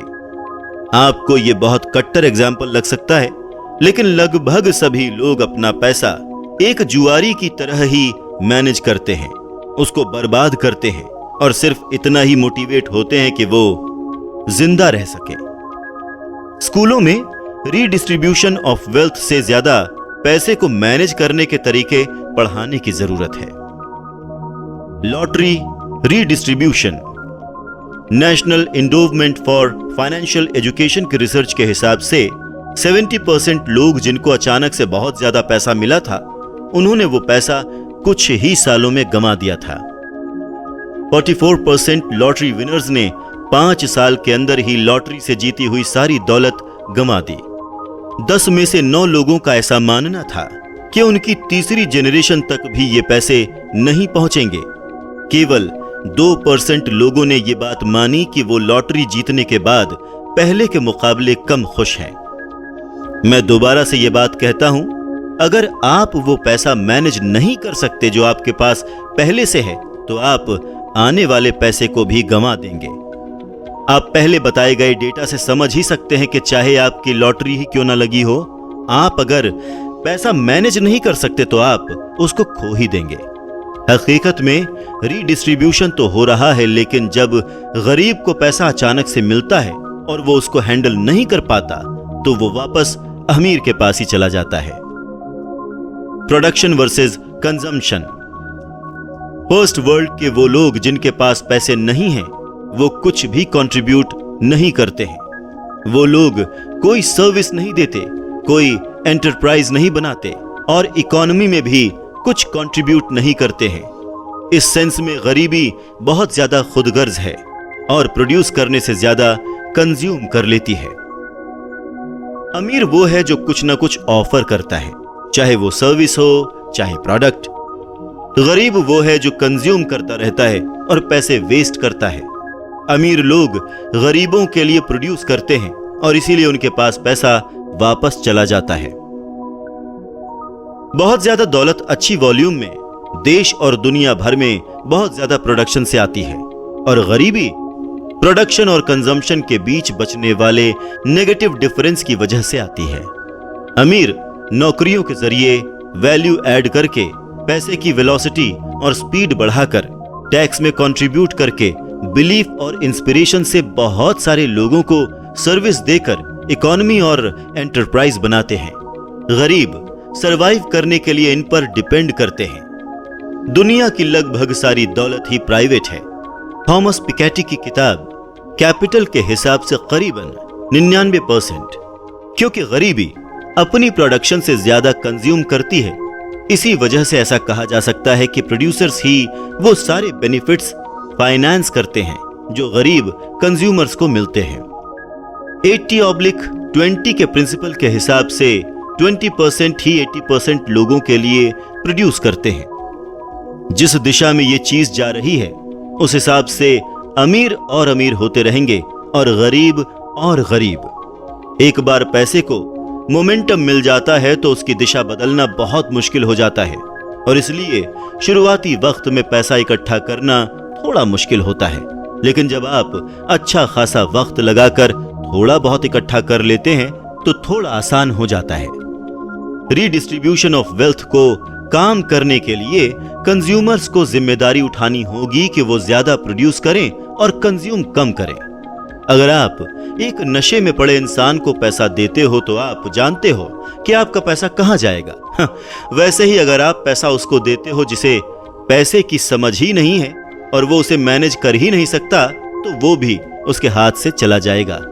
वो पहले की तरह ही उसको कंज्यूम करेगा और सब खत्म कर लेगा।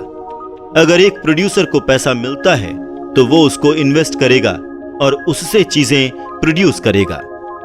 आप चाहें तो इसे लालच कह सकते हैं, लेकिन आप इसको ग्रोथ भी कह सकते हैं। लालच और ग्रोथ में केवल एक इंसान के परसेप्शन के हिसाब से फर्क दिखता है। जब तक जरूरत और डिमांड है तब तक प्रोड्यूसर्स प्रोड्यूस करते रहेंगे और कंज्यूमर्स कंज्यूम। पिछले 6000 सालों में उन्हीं के पास सबसे ज्यादा पैसा रहा है जिन्होंने प्रोड्यूस किया है। अब सवाल यह है कि आप प्रोड्यूसर होना चुनते हैं या कंज्यूमर होना। आप इस बहस में उलझते हैं कि गरीब और अमीर में इतना फर्क क्यों है, या फिर आप सर्विस और सॉल्यूशन देकर अपनी कमाई हुई दौलत का मजा लेते हैं।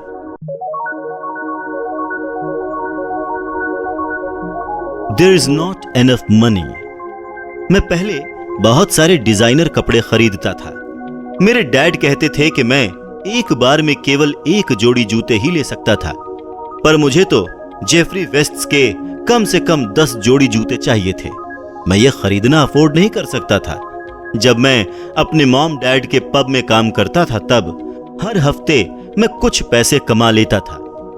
पैसे मिलते ही मैं सीधा एक लोकल डिजाइनर कपड़ों की दुकान में जाता था और सारे के सारे पैसे नए ब्रांड्स पर खर्च कर देता था। मुझे इस बात से कोई भी फर्क नहीं पड़ता था कि वो ढीले हैं और मुझे फिट नहीं आ रहे, लेकिन जब तक उनका लोगो अच्छे से दिख रहा था मैं उन्हें खरीद लेता था। लकीली मेरा नसीब अगले कुछ सालों में बदल गया। मैं वो कपड़े खरीद सकता था जो मैं चाहता था, और वो भी अपनी एसेट से कमाई हुई इनकम के छोटे से हिस्से से। मुझे बिल्कुल ठीक तरह से याद है कि जब रिसेशन आया था तब मैं ये जरूर देखता था कि कुछ नया स्टॉक आया है या नहीं। मैं एक स्टोर में अक्सर जाता था। वहां का मैनेजर मेरा दोस्त था और पेमेंट डेस्क पर ऐसे चिपका हुआ बैठा हुआ था कि अगर वो उठा तो उसकी जान चली जाएगी। आपको शायद लग रहा होगा कि पेमेंट के वक्त वो सर उठाकर खुशी से देखता होगा, लेकिन ठीक इसका उल्टा था। मैं उसे कहता था ऑल राइट मेट, तब भी वो अपने ब्लैकबेरी में टाइप ही कर रहा होता था। मैं उससे फिर पूछता कि बिजनेस कैसा है, तो वो जवाब में कहता शिट। मैं उसकी तरफ से माफी मांगता। वो मेरी तरफ खा जाने की नजर से देखते हुए कहता किसी के पास भी पैसा नहीं है, पर हकीकत में पैसा था। मर्विन किंग के मुताबिक दुनिया की इकोनॉमी में करीबन 300 ट्रिलियन डॉलर हैं और इसके साथ ही 180 ट्रिलियन बॉन्ड्स में हैं और 150 ट्रिलियन डॉलर स्टॉक्स में। मर्विन का अनुमान है कि लगभग 200 ट्रिलियन डॉलर से ज्यादा पैसा लोन जैसे इंस्ट्रूमेंट्स में है। कुछ सोर्सेस कहते हैं कि 8.2 ट्रिलियन डॉलर का सोना ज्यादा खोदा जा चुका है, लेकिन क्योंकि गोल्ड की माइनिंग बहुत टाइम से होती आ रही है और गैर कानूनी माइनिंग का हिसाब लगाना मुश्किल है, इसीलिए ये 8.2 ट्रिलियन डॉलर से तो ज्यादा ही होगा। अब अगर आप coinmarketcap.com पर जाकर देखते हैं कि टॉप 100 क्रिप्टो करेंसी कौन सी है, तो आप देखेंगे कि 100 नंबर पर अथेरियम आती है, जिसकी total market capitalisation 30 billion dollars है। ऑर्बिट्स दूसरे नंबर पर है 37 बिलियन डॉलर के साथ और पहले पर है बिटकॉइन, जिसकी तकरीबन कीमत 38 बिलियन डॉलर है। मेरा मन तो बहुत था कि मैं टॉप 100 क्रिप्टो करेंसी का टोटल मार्केट कैपिटल देखूं, लेकिन फिर मैंने छोड़ दिया। कौन वक्त लगाए इसमें, लेकिन पॉइंट्स एकदम क्लियर हैं। अगर आप इन सबको जोड़ दें और ये समझें कि ये लिक्विड है और एक इंसान से दूसरे इंसान तक आसानी से जा रहा है, और ये भी ध्यान रखें कि इन्फ्लेशन और क्वांटिटेटिव ईजिंग जैसे फैक्टर्स पैसे की सप्लाई को हमेशा ही बढ़ाने वाले हैं, तो इन 3 बातों के बेसिस पर आपको एहसास होता है कि वर्ल्ड इकोनॉमी में लगभग अनगिनत पैसा है। दुनिया में इतना पैसा है कि हम सब मिलियनियर बन सकते हैं। इसलिए यह सवाल बनता है कि अगर सब मिलियनियर बन सकते हैं तो हमारा पैसा है किसके पास? नहीं, मेरे पास नहीं है। आपका माइंडसेट। आपको क्या लगता है, आप इकोनॉमी को कंट्रोल करते हैं या इकोनॉमी आपको? आपका माइंडसेट रियलिटी पर बेस्ड है या नहीं? आपको लगता है कि पैसा हर तरफ काफी क्वांटिटी में है, या आपको लगता है कि पैसे की भारी किल्लत है? पैसे को मशीनों से प्रिंट किया जाता है और पैसा ह्यूमैनिटी को सर्व करने के लिए है। पहले भी, आज भी और आने वाले वक्त में भी पैसा ऐसे ही रहेगा। एक आइडिया के अच्छे रूप में आप कह सकते हैं कि इसकी स्पिरिट को मैटर में कन्वर्ट किया गया है। फ्यूचर में भी अनगिनत प्रोडक्ट्स, सर्विसेज और आइडियाज रहने वाले हैं और इसीलिए ही दौलत भी अनगिनत ही रहेगी। हम पैसे के स्पिरिचुअल नेचर को और मटेरियल नेचर को और पैसे को लेकर दोनों सोचों के बारे में कि पैसे की कमी है या वो भारी मात्रा में अवेलेबल है। पैसा तो बहुत है, बस सवाल ये है कि आप अपना हिस्सा लेंगे या नहीं।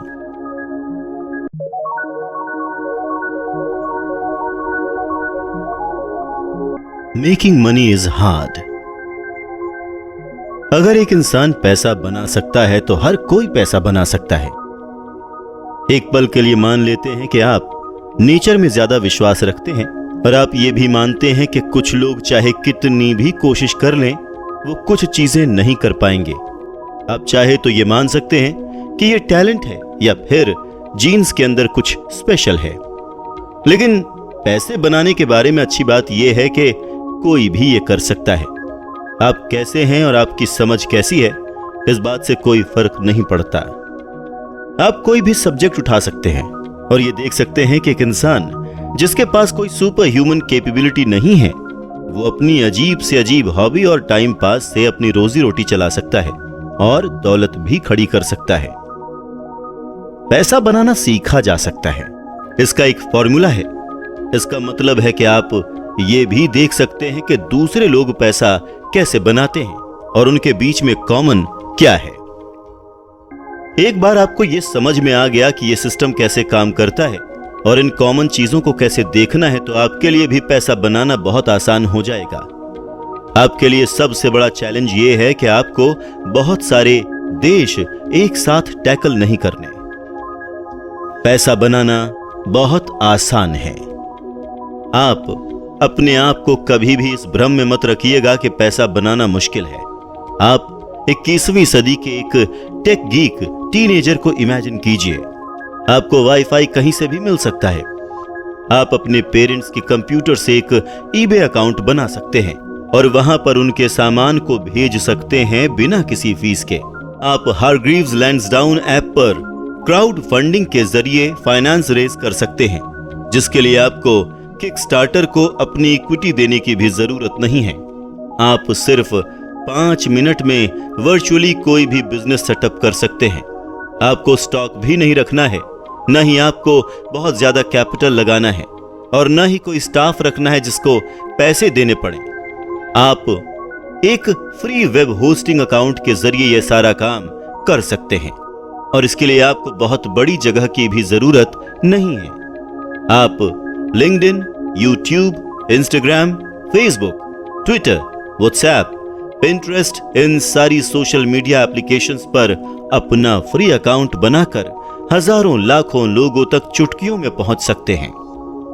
आप ये साल भर कर सकते हैं, 24 घंटे कर सकते हैं, हफ्ते के 7 दिन कर सकते हैं। तो फिर लोगों को पैसा बनाने में दिक्कत कहां आती है? वो अपनी पूरी जिंदगी पैसे के बारे में चिंता करते हुए, पैसे के बारे में गिल्ट लेकर, लोगों से जलते हुए, अपनी पसंद का काम न करते हुए बहुत थोड़े से पैसे कमाते हैं। लोगों का पैसे के साथ इतना नेगेटिव रिलेशनशिप क्यों है? क्यों उन्हें लगता है कि यह बुरा है? और वो ये भी मानते हैं कि पैसे की बात करना आपको लालची या फिर कैपिटलिस्ट बनाता है। उन्हें लगता है कि अगर उनके पास पैसा होगा तो उनके दोस्त उनसे छूट जाएंगे, लोग उन्हें जज करेंगे। मेरे पर्सनल एक्सपीरियंसेस, मेरी गलतियां, मेरी छोटी छोटी सक्सेस है, मेरी रिसर्च और मेरे मेंटर्स जिनसे मैंने सीखा है, जिन्होंने मुझे रास्ता दिखाया है, जिनके जरिए मैं आपको हर उस सिस्टम के बारे में जानकारी दूंगा जो आप सीख सकते हैं। अगर कोई पैसे के साथ अफेयर करके बहुत अमीर बन सकता है तो आप भी बहुत अमीर बन सकते हैं। अगर कोई चीज इंसानी तौर पर पॉसिबल है तो आप भी वो कर सकते हैं। सफलता अपने पीछे सफलता के लिए छोड़ी जाती है। अगर आप एक ग्रैंड मास्टर से चेस का खेल सीखना चाहते हैं तो आपको पैसे कमाना भी उसी इंसान से सीखना चाहिए जो इंसान पैसा कमाने के खेल में ग्रैंड मास्टर हो। ये बिलीव के पैसा कमाने के लिए आपका जन्म एक दौलतमंद घर में होना चाहिए बहुत फिजूल है। आप आगे सुनेंगे कि अगर आप बहुत ज्यादा कर्जे में भी डूबे हुए हैं तो भी आप पैसा कमा सकते हैं। जो लोग पहले बहुत ज्यादा पैसे बना चुके हैं उनके बारे में जानकर, उनके बारे में पढ़कर आप भी वो सारे तरीके अपना सकते हैं जो उन्होंने अपनाए थे। ये सब करने से आप एक बहुत बुरे इंसान नहीं होंगे। मेरी रिसर्च के हिसाब से कुछ भी स्पेशल नहीं है। कोई ऐसी चीज नहीं है हमारे डीएनए में जो हमें मनी मास्टर बनाती हो। आपकी नेटवर्थ 2 बिलियन होगी या नहीं, इस बात का आपके जीन्स से कोई लेना देना नहीं है। इसलिए मैं इस बात को मिथ ही मानता हूं कि ये जो यूनिवर्सल बिलीफ है कि दौलत में पैदा होने वाले को ही दौलत मिलती है, बनाई जा सकती है। जब मैं जूनियर स्कूल में था, मैं अक्सर वाई फ्रंट पहनकर फिजिकल एजुकेशन में जाता था। मैं हमेशा अपनी किट भूल जाता था। हम लोग अपने पैर छूकर वार्म अप करते थे और मैं घुटनों से आगे बढ़ ही नहीं पाता था। मेरे टीचर मुझ पर चिल्लाते थे कि तुम रहने दो मूर, तुम कभी भी अपने पैर नहीं छू पाओगे। इस अजीब सी इमेज को आपके दिमाग में डालने के लिए मैं माफी चाहता हूं, लेकिन मैं इससे यह बताना चाहता था कि पॉइंट बहुत क्लियर है। मेरे ऊपर किसी और ने अपना ओपिनियन प्रोजेक्ट किया था कि मैं एक चीज कभी नहीं कर पाऊंगा। मैंने इस बात को सच मानकर खुद को कन्विंस कर लिया था कि मुझे टाइट हैमस्ट्रिंग्स की दिक्कत है और मेरे अंदर फ्लेक्सिबिलिटी है ही नहीं। यही कहानी मैं खुद को बताता था कि मुझे टाइट हैमस्ट्रिंग की दिक्कत है। मैं काफी ज्यादा ओवरवेट भी था, इसीलिए मैंने काफी सारा ब्लेम बिग बोन्स और थायराइड जैसी प्रॉब्लम्स के ऊपर डाल दिया, लेकिन इस बात से यह साबित नहीं होता कि मेरे डीएनए में दिक्कत थी। जब पहली बार मैंने मार्शल आर्ट्स की क्लास ज्वाइन की, तब मुझे लगता था कि मैं फ्लेक्सिबल नहीं हूं। मैंने अपने इंस्ट्रक्टर तक को यह कह दिया था कि मुझे टाइट हैमस्ट्रिंग्स की दिक्कत है। उन्होंने मुझे दिन में 2 बार स्ट्रेचिंग करने के लिए कहा और यह विश्वास दिलाया कि 1 साल के अंदर मैं स्प्लिट्स कर सकूंगा, और मैंने किया भी, वो भी ब्लैक बेल्ट पाने से पहले। और इस सब के पीछे वजह बस इतनी सी थी कि मैंने किसी और की बात मानकर यह मान लिया था कि मैं ये नहीं कर सकता। हाँ, अगर आप जैकी चेन नहीं हैं तो स्प्लिट्स का पैसे बनाने से कोई लेना देना नहीं है, लेकिन मेरे लिए ये एक बहुत अहम लम्हा था, क्योंकि मुझे समझ में आ गया था कि मैं वो काम नहीं कर सकता था जो दूसरे कहते थे कि मैं नहीं कर सकता। और ऐसा ही पैसे के साथ भी है। आप चिंता ना करें, मैं आपसे ऐसा कुछ भी करने के लिए नहीं कहूंगा जिसकी आपको अधूरी नॉलेज हो, लेकिन आप सिस्टम को फॉलो करके और अपने मेंटर्स की बात सुनकर अपने ऊपर लगी हुई लिमिट्स को हटा सकते हैं कि आप पैसा नहीं कमा सकते, और आप देखेंगे कि जो आपने इमेजिन भी नहीं किया था वो आप हासिल कर सकते हैं। ऐसा नहीं है कि लोग पैसे नहीं कमा सकते, बस एक सिंपल सा रीजन है कि उन्हें पता ही नहीं है कि पैसे कैसे कमाना है। इसमें उनकी गलती नहीं है। अब जिसको जो चीज नहीं पता वो नहीं पता, उन्होंने सीखा ही नहीं है कि पैसे कैसे कमाना है, वो सिस्टम से और प्रोसेसेस से एक्सपोज ही नहीं हुए हैं, या फिर उन्होंने इतना पैसा नहीं कमाया होगा जिसको हर कोई इंपॉर्टेंट समझता हो। ये बदल सकता है। जिन्होंने पैसा बना लिया है वो उसकी कद्र करते हैं, उसके बारे में और जानने की कोशिश करते हैं, दूसरों को सर्व करते हैं और दूसरों को सॉल्यूशंस भी देते हैं। उन्होंने पैसे के नियमों को अच्छे से समझ लिया है। तो अब सवाल ये उठता है कि पैसा बनाना कुछ के लिए इतना आसान क्यों है और लगभग सभी के लिए इतना मुश्किल क्यों?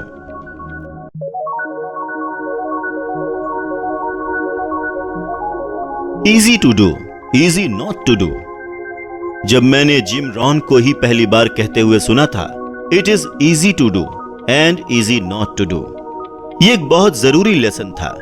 जितना आसान पिज्जा और सलाद के बीच चुनना है और पैसा खर्च करने और बचाने के बीच चुनना है, उतना ही आसान है पैसे से प्यार करना और अपनी मेहनत से सिर्फ इतना पैसा बनाना कि आप हर महीने बिल्स पे कर सकें।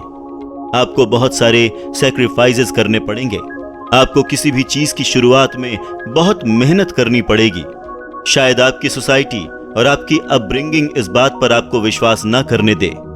हालांकि आप इस बात को शायद इस समय ना माने, लेकिन जो काम आपको बिल्कुल अच्छा नहीं लगता और जिस काम से आपको बेहद मोहब्बत है, दोनों से ही पैसा कमाना बहुत आसान है। 16 सितंबर सन 1992 का ही वो दिन था जिस दिन जॉर्ज सोरोस ने एक दिन में $1 बिलियन कमाए थे। सन 2011 में उसने 8 बिलियन कमाए और मार्क जकरबर्ग ने 11। इन दोनों में से किसी के भी डीएनए में बिलियनियर क्रोमोसोम्स नहीं था। इन लोगों के लिए पैसा न कमाना ज्यादा मुश्किल है। क्रिस्टियानो रोनाल्डो को एक ट्वीट के $3,03,900 मिलते हैं। वेन रूनी को 94,000, किम कार्दाशियन को 10,000।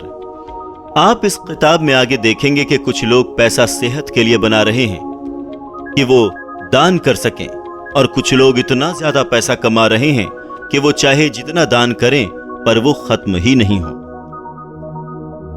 पैसे को लेकर स्ट्रगल, लेकिन क्यों? पैसे से रिलेटेड स्ट्रगल्स प्रिडिक्टेबल होते हैं। ऐसा इसलिए होता है क्योंकि या तो उनका पैसे के साथ रिश्ता उतना इंपॉर्टेंट नहीं होता है, या फिर उन्हें कोई ऐसा तरीका नहीं मिलता जिससे वो पैसा बना सके। आप और दुनिया का हर एक इंसान अलग है। मैंने इस धरती पर कभी ऐसे 2 लोग नहीं देखे जिनकी वैल्यूज एक जैसी हों। दुनिया का हर एक इंसान अलग है, इसीलिए उसके फोकस और उसकी वैल्यू भी अलग होती है। अगर दुनिया ने किसी एक इंसान को जीनियस कहा है तो उसका मतलब यह है कि उस जीनियस इंसान के पास कुछ ऐसा है जिसकी वैल्यू सब करते हैं। सबके अपने अपने हुनर हैं। किसी भी एक सब्जेक्ट पर फोकस करने से इंसान जीनियस हो सकता है, और ऐसा हो सकता है तो पैसे पर फोकस करके वो अमीर क्यों नहीं हो सकता। पैसे की कमी इस बात की तरफ सीधा इशारा है कि आप अपने जीनियसनेस से पैसा नहीं कमा पा रहे हैं। दूसरों ने अपनी जीनियसनेस को मोनेटाइज किया है और खूब दौलत कमाई है।